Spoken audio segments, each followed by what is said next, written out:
I have been a huge proponent of cannabis legalization for decades, and I have watched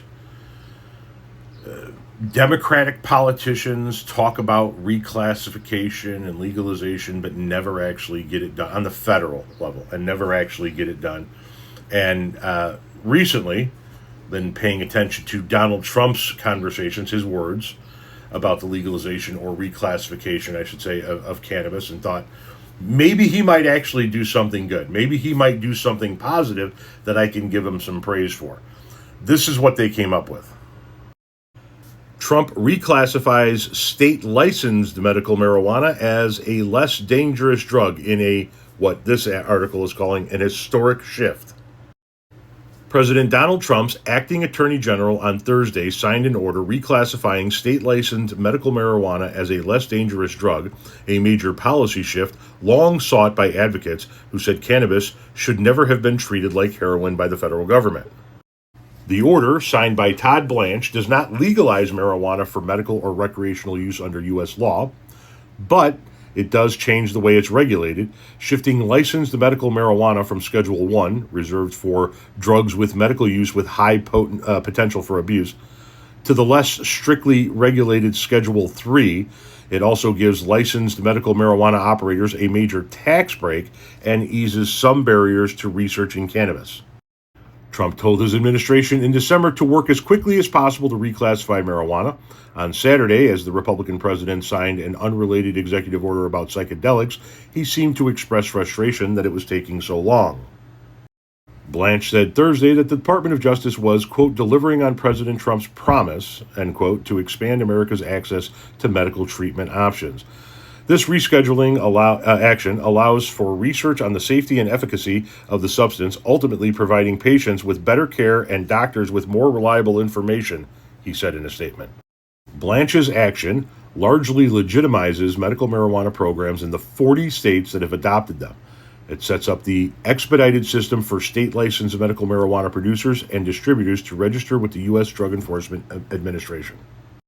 It makes clear that cannabis researchers won't be penalized for obtaining state-licensed marijuana or marijuana-derived products for use in their work, and it grants state-licensed medical marijuana companies with a windfall by allowing them for the first time to deduct business expenses on their federal taxes.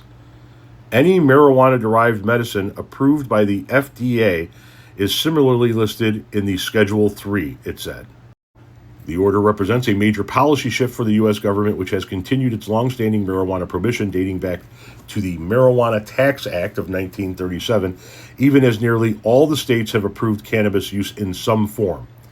24 states, plus Washington, D.C., have authorized adult recreational use for marijuana. 40 have medical marijuana systems, and 8 others allow low THC cannabis or CBD oil for medical use. Only Idaho and Kansas ban marijuana outright. The regulation of medical marijuana has come a long way since California became the first state to adopt it in 1996, Blanche wrote. And it is a positive move. It is something that should be looked at as a positive move for these medical suppliers, these medical growers, these medical researchers. All of that's a positive thing. I'm not saying it's not. I'm saying it doesn't even come close to going far enough. And this isn't a Trump thing, just so that we're aware. This is a left and right thing. This is a federal problem. This is a Democratic problem and a Republican problem, as it has been for years. It just doesn't go far enough. It doesn't go nearly far enough. Marijuana prohibition is one of the dumbest things this country has ever done. We allowed other industries to bully our federal government into prohibiting marijuana because they were afraid of two things. One, that their products were going to get hurt, predominantly the paper product industry. And two, they were afraid of brown people using drugs.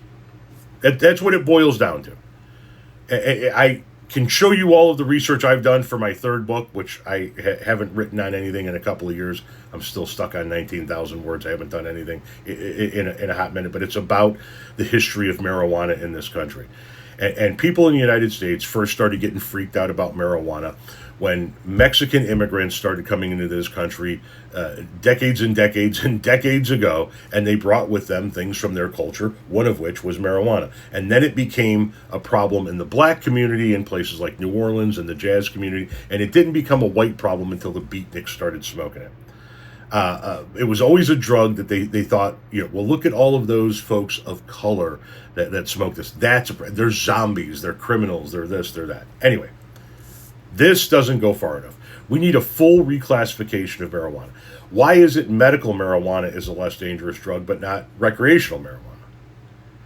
Why is it that we can have an alcohol store, a liquor store on every corner, but dispensaries have to jump through hoops and have millions of dollars worth of liability in place before they can even open up their doors?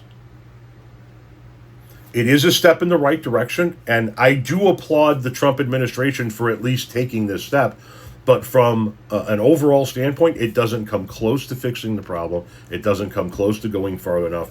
And whoever is next in line to be president, Republican or Democrat, they need to start realizing that this is something that needs to be fixed unilaterally, across the board, not just piecemeal. Well, the medical marijuana is less dangerous now, so you guys can get a tax break. No, we need to take the step further. We need federal legalization of marijuana.